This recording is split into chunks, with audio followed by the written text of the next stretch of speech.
Nó tỏ sao thế? Sao từ? Đưa. Nhập là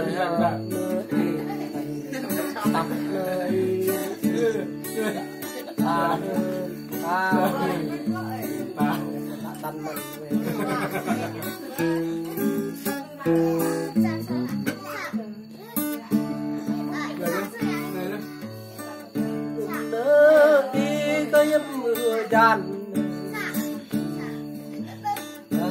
gan ta ta nhập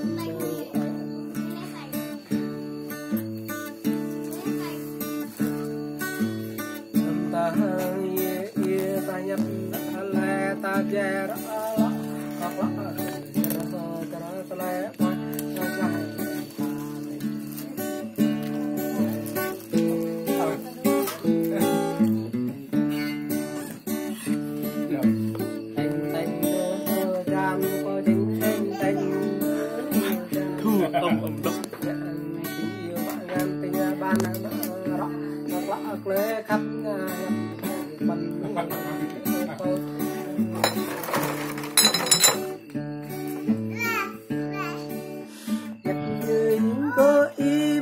plan mi ta tang i plan bang ta gan ta